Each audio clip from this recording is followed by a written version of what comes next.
Hey everybody, this is Justin back with an engineer's perspective, and I've mentioned in the recent videos a technique called jointing, and you can go ahead and look up Hap Stanley, Murray Carter sharpening, and that's where I first heard of it, and they will show you that technique of how to do jointing.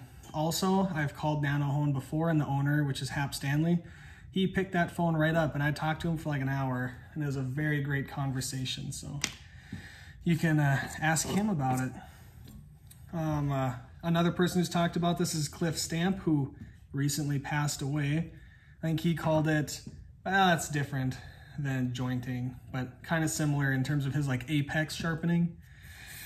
But anyways, those are other resources other than this one here that you could go check out. But I wanted to make my own because I've been talking about it for my own viewers. So here we go. So jointing, what is it and when do I use it? So what jointing is you'll create a burr on one side, create it on another, and you'll reduce it down through normal techniques. But at the very end, after you've really reduced that with some stropping strokes, and you just got this foil. And that foil can be kind of stubborn and it just won't quite come off. It'll just go back and forth, back and forth. When you've got that stubborn foil, what you can do is you put the edge, and I'll do it on this, I'll dull this knife for you guys, edge right into the stone, and you just cut that burr right off. And what you've done is you went from having a burr to basically a plateau. And then after you cut that burr off like that, then you'll strop and you'll feather in each side until they perfectly meet at an apex with no burr.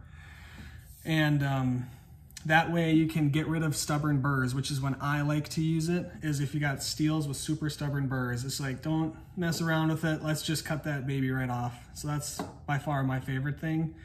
Another one is the theory with it is that it gives you the strongest edge possible too. So I haven't tested it out a whole lot yet in terms of that, like proving it, but there's something to it there. And to kind of explain that, what's going on with jointing is I brought this comb here. It's a weird comb, but whatever. Is normally when you're sharpening and you're trying to remove that burr, you're kind of moving these bristles like that up and down, right?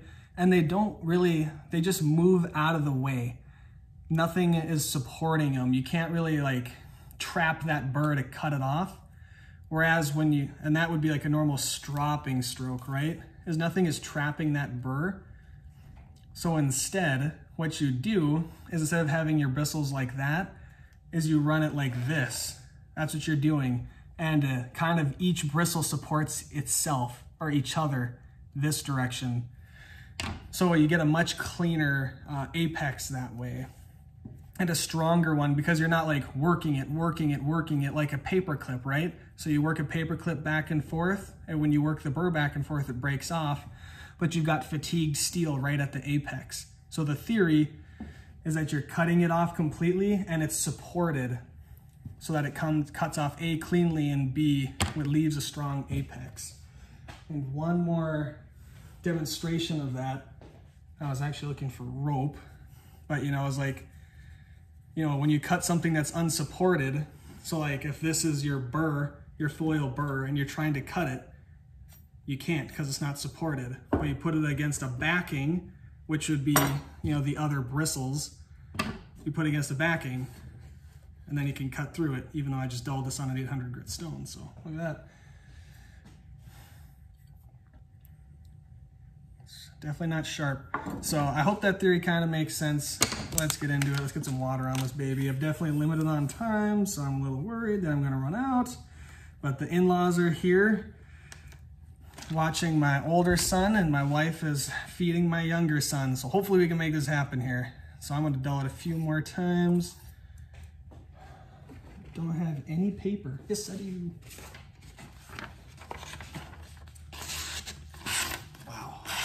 Just doesn't want to dull. VG Max, guys. Oh, stones are 800 grit Chaucera, 3K Chaucera. Knife is a Shun Classic and VG Max. 6-inch petty. So that's, wow.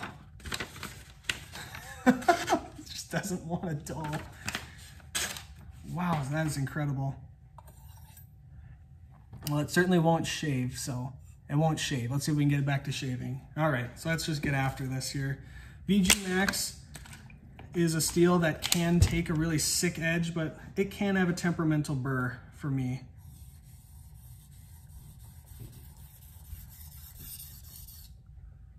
Noticeably glassier, it's not glassy, but noticeably less feedback than Tojiro's VG10. I just want to throw that out there. Higher carbide volume, higher hardness. Let's make sure we get this really well apexed. These come from the factory with a 16 degrees per side bevel. I suggest you do not go lower than that.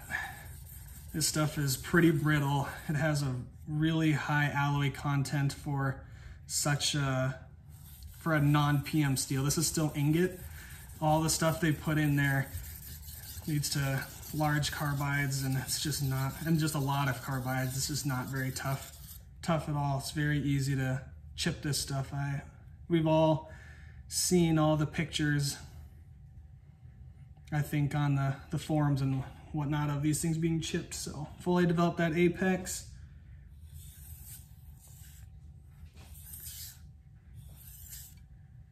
Just trying to make sure I don't crush it as soon as I go to this side. Medium pressure. I'm going higher than 16 degrees per side also. I just want to keep the edge very hair thickness on this guy.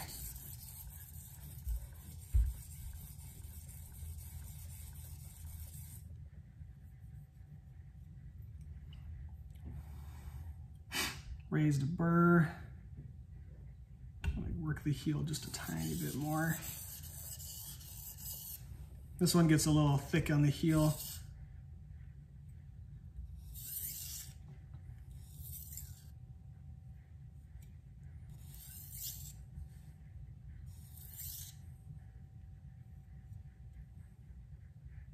Okay.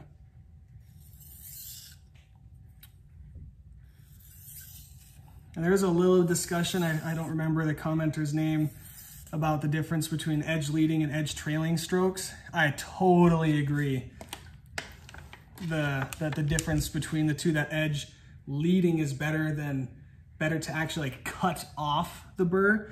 But if you have a very aggressive stone, especially like diamond plates, you'll cut it off, but you'll reform it, is one thing I've personally run into. But as you get a much coarser edge to the point of being unsatisfactory, some stones are going to be and steels are going to be much more forgiving to that, like this Josera 800. But once again, you just want to be really careful. You're not going to smush that apex. And my answer to those edge leading strokes being so much better at cutting off the burr are these light passes, is what Big Brown Bear calls them, and I'm going to call them. Sean Houston from Triple B Handmade.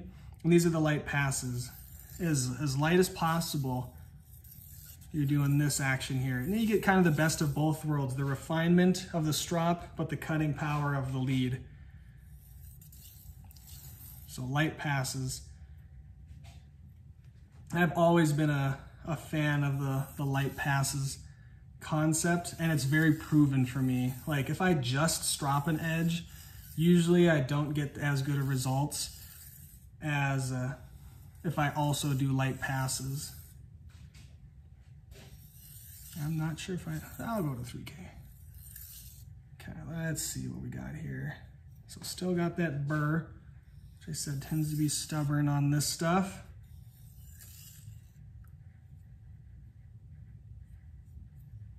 These shoons, I haven't owned too many, just a couple, but they tend to ship with just a classic Japanese edge of mass manufactured, which is very well apexed, so it'll bite right into your nail. Like the apex width of it is just tiny, but absolutely zero aggression, like none whatsoever to speak of. That's not what I look for in an edge. You know, I'd rather have an edge with bite than an over refined edge any day. The performance is just so much better on the edge with bite. Okay, so definitely still have a burr there, but very biting into my fingernail. Very hair shavy if you heard that.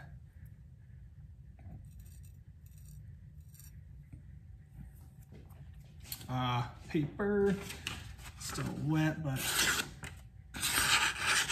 you know. So off the 800 grit stone, no strop. Can cut paper like that. Let's clean this baby up. But it's not refined at all, this edge, guys. It feels like sandpaper because it's got that nasty, snurgly burr right on the edge. So let's set this out of Zive. Just gonna shake this off right onto my floor. Get the 3K in here. So I could sit all day long with this shoe and flipping that burr back and forth, back and forth, back and forth. And all it's gonna do is introduce a bunch of inconsistencies into my edge because this stuff just doesn't get rid of that. My theory is that they're pushing this stuff on the higher end of its hardness values. And because of that, I'm assuming they have to go to higher austenizing temperatures, and they're getting more retained austenite in here. So that's my guess, but I don't know for certain as to why it seems to hold on to that burr, but that's my guess. So I'm just gonna, I don't know which side the burr was on, so I'm just gonna make sure. Actually, I'm a little low. Okay, got it flipped. I'm actually just gonna flip it again. On the VG Max, really on a lot of these stainless steels that are less than 62 Rockwell, I don't really like to go up to a super fine grit edge. So a lot of times I'll even stop at like 1K, like the Nano Hone 1K is where I'll stop on these. But I'm gonna give it more than the 800. Just gonna go a little bit on this 3K. This 3K gives a pretty aggressive edge still. It doesn't over polish. You can hear the burr crunching and kind of breaking a little bit. So just give that side a little polish. Very light pressure, very diligent on the angle.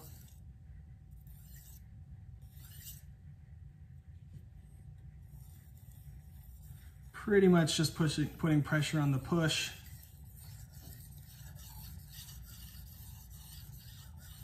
Actually, this feels pretty good on this 3K. As a side note, this 3K doesn't usually have a ton of feedback, but this actually feels halfway decent.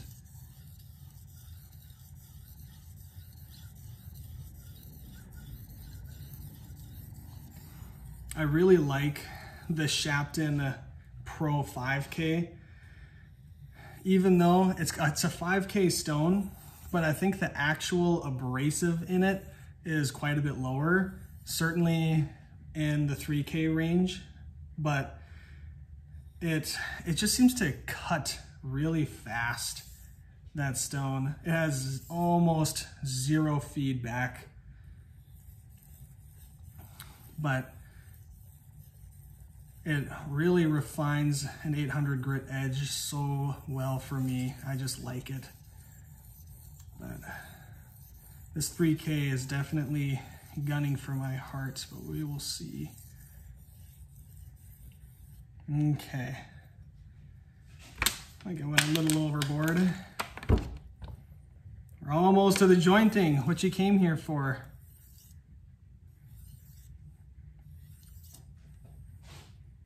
I'm just demonstrating my aggressive, which really should be a refined bite edge, should be the title, as I mentioned in the comments to one of those.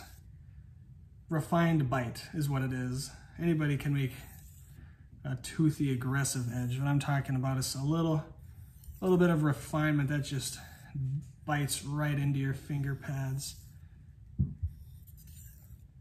That was a little high.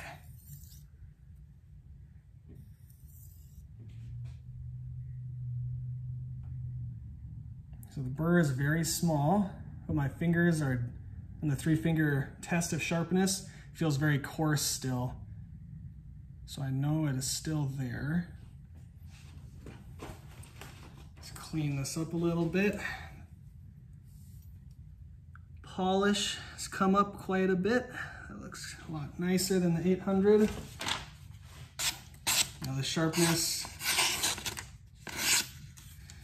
is there, whatnot, but as I've kind of mentioned, it lies, you know, it's all a lie. So now what do? Now is for the jointing. My fingers, like I said, when I go like that, I know there's a burr on here, even though it seems like it's sharp.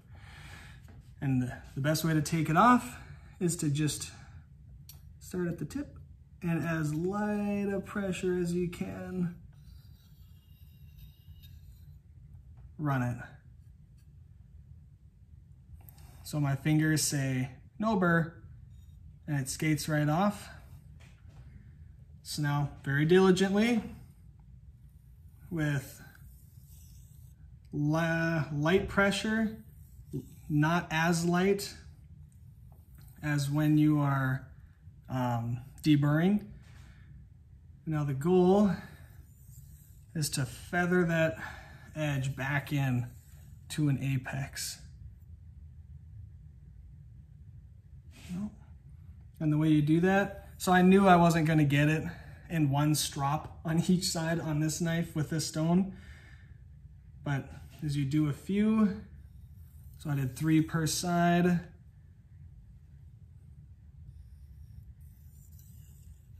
I'm guessing it'll take closer to 10. Definitely not there yet. Let's keep going. Maybe getting a little impatient even. This video is getting long.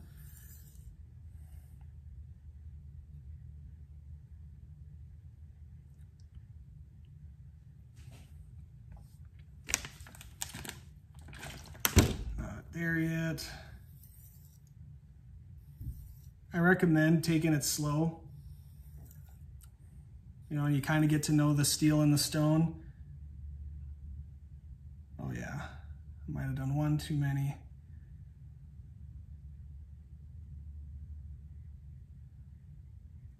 That feels pretty good. It might be able to use one more.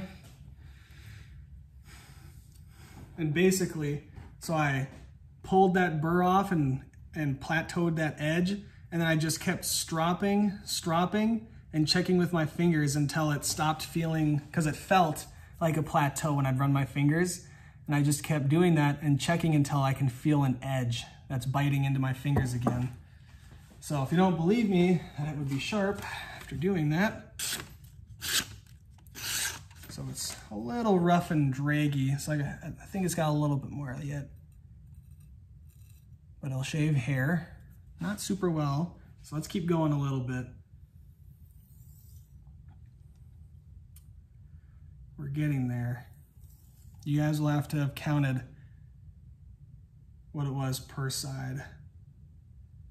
That feels pretty good. Let's have an experiment here with the best tester. Okay.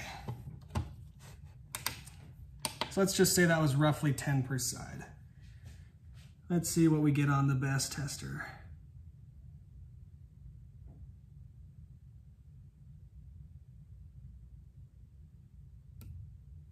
145, not bad.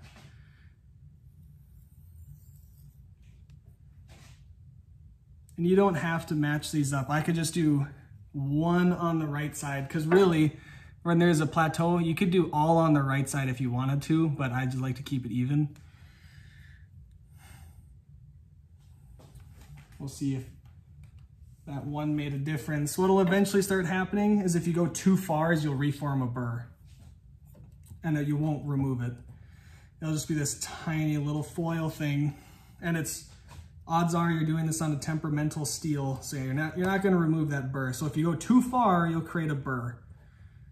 So I'm expecting is these numbers will go down and then start going back up. So they'll go down as my apex width gets smaller. And then once I form a burr, this number will go back up. I'm not going to take it that far unless it happens quickly, so just FYI.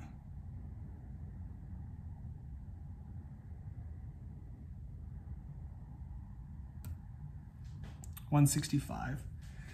So maybe we did form a burr. There is some inconsistency with this machine, but there you go. Nice and sharp. Just catches on the fingernail. Let me just kind of show that. See that, how it doesn't slide off? It just digs right in with the weight of the knife. Oh yeah, absolutely hair shaving sharp. There you go. So jointing, you get an average of 150 bests. No strop on a temperamental burr steel. All you gotta do is be willing to cut that burr off on the stone. So if you have a very wear resistant steel, then when you run it over it, you're gonna plateau it less. So it's gonna work up that direction less, but also each strop is gonna do less work. So and then it depends on the grit and the type of stone. So we're, a diamond plate versus resin bonded diamond versus a 3K Chaucera versus an 800 Chaucera. So the exact number of strops it takes is going to vary widely, but do it on the higher grit stones is my recommendation, because it's a little bit more forgiving, because less is taken off on that. And then if you're off on your angle on your strops, it doesn't do as much. So when you first start experimenting with this, I'd say like 3K and up probably is a good starting point. But I'd say it's pretty easily done on a slower cutting 1K. Like I do this on the Nano Hone 1K pretty easily. So yeah, I wish I had a strop out here. Oh, I do. It's a leather strop on this work sharp. So there should be alternating sides. Just want to see what I can get with a little bit of stroppage.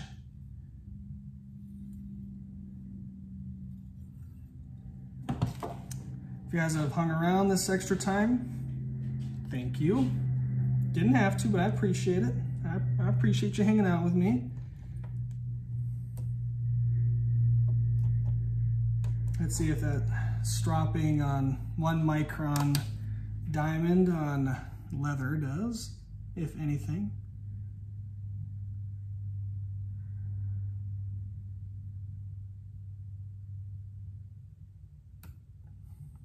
$115, it definitely did. So there you go. And is it aggressive? It is. It's a very refined feeling edge, but it's got bite. It's got bite. Not an insane amount of bite, but it's got bite. So thank you for watching. Have a good one. Bye.